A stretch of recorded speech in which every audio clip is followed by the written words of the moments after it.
Autor, Marcelo Aniloel Zampoli, todos os direitos reservados. Nome do livro, Coletânea O Pensador. Coletânea O Pensador. A essência do universo. O universo compreende todas as forças da natureza, e nisso se incorpora a natureza do universo. Para entender as forças do universo é preciso saber que sua natureza é formada por várias camadas. Cada camada representa uma força. Existe a camada terrestre, que seria a atmosfera, a camada espacial, que incorpora aquilo que é do espaço e é absorvido pela atmosfera, e nessa junção o mecanismo global de força se deflagra e sobressai sobre a Terra. A camada que vem do espaço é muito importante para ditar ritmos e regras de como será a propagação dessas forças no clima terrestre. Para compreender as camadas é como se estivesse viajando em um navio como o Titanic em alto mar. O silêncio e o vento fraco podem dizer muita coisa até se aproximar do iceberg. As forças do universo podem ser vistas pela mente entendida, e elas são camadas de um queijo que está na armadilha, esperando o rato chegar.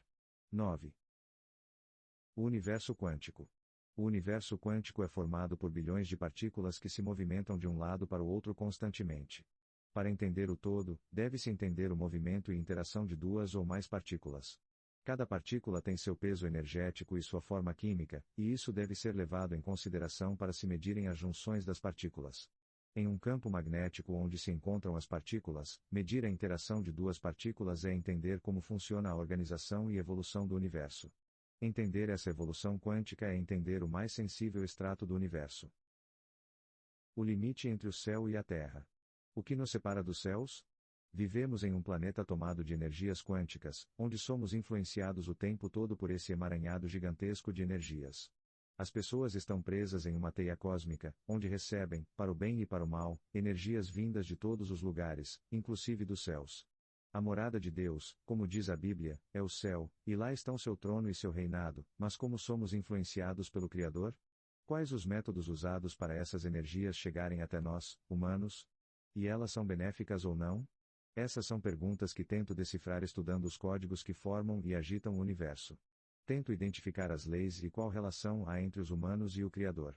Isso ajudaria a dar uma resposta a problemas muito antigos que assolam os humanos, porque entendendo esse aparato energético saberemos qual o grau de prepotência e sabedoria a ser investigado, e assim os cegos que somos hoje poderiam enxergar além daquilo que nos foi transmitido. Eu não diria uma disputa celeste, mas saber a relação existente entre os humanos e o Criador e como catalogar essa relação nos trâmites quânticos e científicos, e, assim, quebrar qualquer tipo de alienação antiga, onde o conhecimento nos torna independentes e autossuficientes. Somos livres ou escravizados dos ocultismos celestes? Na Terra, muito se fala em filosofias religiosas, mas qual a nossa distinção de humanidade perante o céu e Deus? Existe uma relação entre a humanidade e o poder celeste, mas nessa relação somos livres ou somos escravos, ou temos uma dependência eterna dos poderes celestes. Quando seremos autossuficientes para guiar o mundo e nosso destino? Em questões de liberdade e discernimento a respeito dos poderes celestes?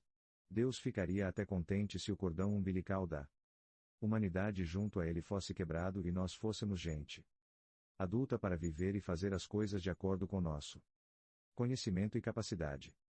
Ter um Deus para se apegar na história foi como ter um bom pai e mãe, mas agora devemos mostrar que crescemos somos capazes de viver com nossas próprias pernas, e Deus pode se orgulhar de ver que sua criação cresceu e foi além. Coaching quântico, use o universo a seu favor. O universo quântico é formado por bilhões de partículas subatômicas que se movimentam em todas as direções e de toda forma.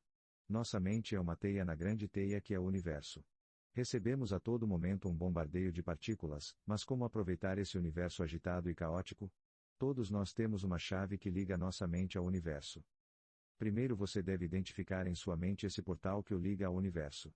Quando sua teia, mente, estiver aberta para receber as energias em forma de partículas do universo, primeiro você tem que identificar as energias boas ou ruins, as partículas de energia boa e ruim. Identificando isso, você coloca um filtro em seu portal e então você só aceitará as boas partículas, energias. Para identificar as boas partículas é simples, as que lhes fazem bem são boas e as que lhe fazem mal são ruins. Então você, com o filtro, só irá receber partículas boas. Na segunda missão, você irá emanar partículas. Como você é bombardeado por partículas, você pode bombardear outros seres com essas partículas, que batem em você, e mandá-las voltar com sua direção. Isso explica você está pensando algo e logo sai perto de você o assunto sobre isso, porque você emanou as partículas e seus pensamentos fazem parte desse pacote. Na terceira missão, você deve entender o universo quântico ao seu redor, ou receber as partículas específicas para cada momento. Se você presencia uma briga, você procura e emana partículas de paz e amor. Se está em um lugar triste, você recebe e emana partículas de alegria, felicidade, esperança, etc. A quarta missão é usar o universo sempre para o bem e não propagar as energias ruins que vêm na mesma magnitude das boas. Agora que é um mestre em energias quânticas. O universo holográfico. O universo quântico é formado por bilhões de partículas subatômicas que se movimentam por todos os lados e interagem-se umas com as outras. Pode-se fazer uma ponte entre essas partículas, onde em uma distância pequena ou grande, cada partícula passaria informações às outras, fazendo uma ponte de comunicação. Isso pode ser um avanço grandioso nas comunicações e informações, onde um aparelho codificado mandaria a informação para as partículas perto de si, e elas seriam enviadas uma a uma até chegarem ao seu destino final. A mente humana, no futuro, pode ser treinada para usar essa ponte em seu benefício. Isso se confundiria com telepatia, mas nada mais é que usar as partículas para emanar informações para qualquer lugar. O universo holográfico pode ser trabalhado para fazer pontes de informações ou até prever acontecimentos estudando os estados das partículas, onde elas dariam condições e elementos do que pode acontecer, como fatos climáticos, terremotos, tsunamis ou outros fatos, onde as partículas se modificam porque algo irá acontecer. Essa pode ser uma boa previsão, estudando-se a transformação das partículas em virtude de algo que irá acontecer. O aborto e os direitos da criança. Muito está se falando sobre as leis que permitem ou não o aborto. O ser que está sendo gerado tem seus direitos, e eles têm que ser respeitados, tem o direito à vida. Mesmo quando o caso é estupro, o certo é a mulher ter a criança e depois doar, porque esse ser tem os seus direitos de viver, e esse ser não sabe se ele é fruto de estupro ou não. O estuprador deve pagar pelo crime cometido. Muito se fala sobre os direitos da mulher, da mãe, mas tem que se estabelecer os direitos do ente que está sendo gerado. Onde estão os seus direitos? Eles existem? Existe, então, direito à vida? A vida é o mais importante e é prioridade em qualquer lei que possa ser estabelecida. Defender a vida e dar direitos para a vida é o que se espera da justiça e de seus magistrados. O aborto é acabar com a vida, e qualquer forma de destruir a vida é crime, contra as leis dos homens e de Deus. Teoria da radiação cósmica. A radiação cósmica está presente em toda a atmosfera terrestre e permeia energias no planeta Terra. Resultante do algarismo da simbologia radiante é π vezes a inequação, a expoente conformidade dessa longitude é englobada por modelo sazonal da inequação estabelecida.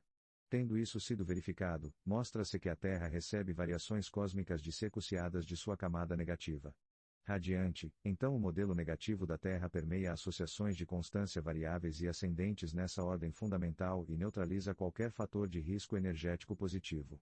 Nisso se explicam as frequências das variações energéticas que englobam a Terra e a adjuntada dessas variações no campo caótico das energias piramidais e positivas. Coletânea o pensador, o efeito fotoelétrico e Deus em um determinado campo magnético onde os fótons se propagam e formam uma atmosfera elétrica pode ser abordada a forma de como se caracteriza a imagem de Deus. Para chegarmos ao plano superior, temos que verificar os efeitos quantitativos dessa camada atmosférica. A união dos fótons e essas partículas elementares nos mostra o caminho do encontro com a força maior do universo. O quebra-cabeça quântico começa a ser desvendado nessas ligações e nos princípios dessas ligações das partículas. A atmosfera elétrica nos dá as pistas de como chegar até a força maior e que caminho devemos percorrer.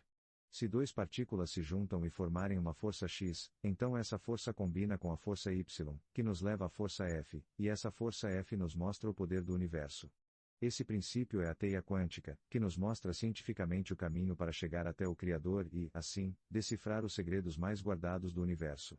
E esses segredos são de extrema importância para sermos e termos a verdade do universo. 29.